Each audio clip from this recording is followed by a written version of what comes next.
بسم اللہ الرحمن الرحیم۔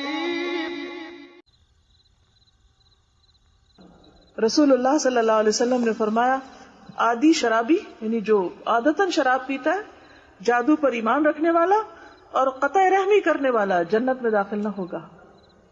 یعنی اس کو دیگر کبیرہ گناہوں کے ساتھ ملایا گیا۔ اور اس کی سزا کیا بتائی؟ نجالہ بن عبدہ کہتے ہیں حضرت عمر نے ہمیں لکھا کہ اقتلوا کل ساحر فقتلنا فی یوم 3 سواحر۔ سنن نبی داؤد کی روایت ہے کہ ہر جادوگر کو قتل کر دو، حضرت عمر کی یہ رائے ہے۔ تو وہ کہتے ہیں کہ ہم نے 3 جادوگروں کو قتل کیا، یعنی ایسے عامل ہو کر۔ تو آپ دیکھیے کہ یہ کرتے کیا ہیں یہ عامل؟ عامل کی پہچان کیسے کی جائے؟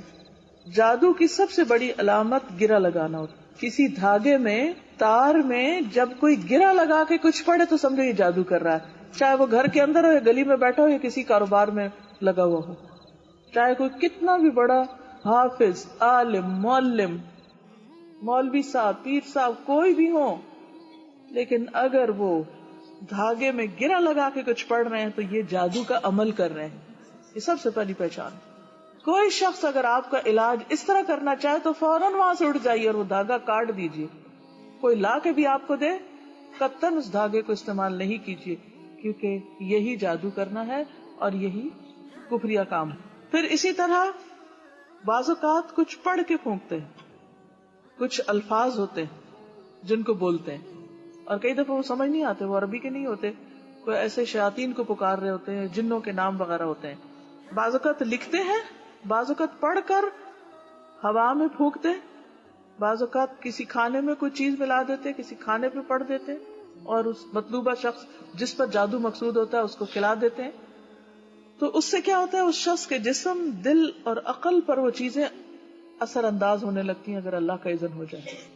ہوتے الفاظ ہی ہیں لیکن وہ الفاظ اثر کرتے ہیں۔ اچھا، الفاظ کیسے اثر کرتے ہیں؟ مثلاً اگر آپ کو کوئی گالی دے تو اثر ہوتا ہے، کوئی تعریف کرے تو اثر ہوتا ہے، کوئی محبت سے بات کرے تو اثر ہوتا ہے، اور کوئی غصے سے بات کرے، چیخ کے بات کرے تو بھی اثر ہوتا ہے نا۔ تو بس یہ بھی تو الفاظ ہی ہوتے ہیں نا۔ بعض شعر جادو اثر رکھتے ہیں۔ نبی صلی اللہ علیہ وسلم فرمایا کہ ان من البیان لسحر، بعض بیان، بعض شعر جادو اثر رکھتے ہیں۔ لیکن عام طور پر جادو 2 طرح کا ہوتا ہے۔ عام جادو جو تعویذوں کے ذریعے، یعنی کچھ لکھ کر وہ کاغذ میں بند کر کے کسی چیز میں اور پیک کر کے دے دیتے ہیں کہ گلے میں لٹکا لو یا جا کے دبا دو کسی چیز کے نیچے یا رکھ دو، اور اس میں کوئی لکیریں وغیرہ ڈالی ہوتی ہیں، اوٹ پٹانگ نام یا الٹا کچھ قرآن لکھا ہوتا ہے، یا یہ جنتر منتر کچھ پڑھتے ہیں، کیونکہ اور اقوام بھی کرتی ہیں۔ دنیا کی تقریباً ہر قوم کے اندر اس قسم کی خرافات موجود ہیں۔ یہ عام جادو۔ لیکن جس کو کالا جادو کہا جاتا ہے، اور جو مجھے ٹاپک دیا گیا کالا جادو کے نام سے، وہ کیا ہوتا ہے؟ کیونکہ مجھے بھی تجسس ہوا کہ why not only magic, black magic کیوں؟ تو فرق کیا ہے؟ تو کالا جادو وہ ہوتا ہے جس میں نجاست سے قرآنی آیات لکھی جاتی ہیں، حیض کے خون سے، پیشاب سے اور اس قسم کی گندی چیزوں سے، یا ان آیات کو الٹا لکھا جاتا ہے اور دیگر حرام کام کیے جاتے ہیں۔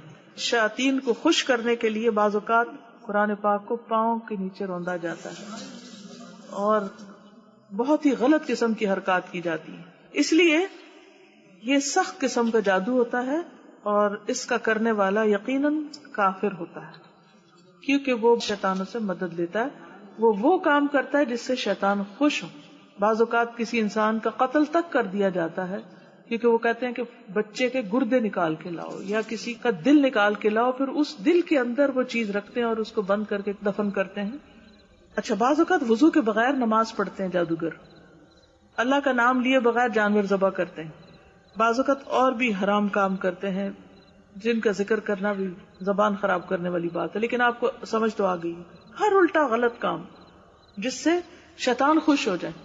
انسان جتنا بڑا گناہ کرے شیطان اتنا زیادہ خوش ہوتا ہے، تو شیطان کو خوش کر لیتے، شیطان ان کے تابع ہو جاتے ہیں، ان کو وہ اپنے کنٹرول میں لے لیتے، پھر وہ ان کا ہر حکم مانتے ہیں، پھر وہ ان کے لیے مختلف کام انجام دیتے ہیں۔ تو اس لیے کبھی بھول کر بھی کسی عامل کے پاس نہ جائیں۔ کچھ معلوم نہیں کہ وہ کیا کر رہا ہو پیچھے سے اور وہ خود تو کفر کر ہی رہا ہے. تو حدیث میں کیا آتا ہے؟ کرنے والا بھی اور جس کے لیے کیا جا رہا ہے، یعنی جس نے آ کے مطالبہ کیا کہ ہمارے لیے کچھ کر دو، وہ برابر ہیں، ان دونوں کا ہی پھر دین سے تعلق کوئی نہیں.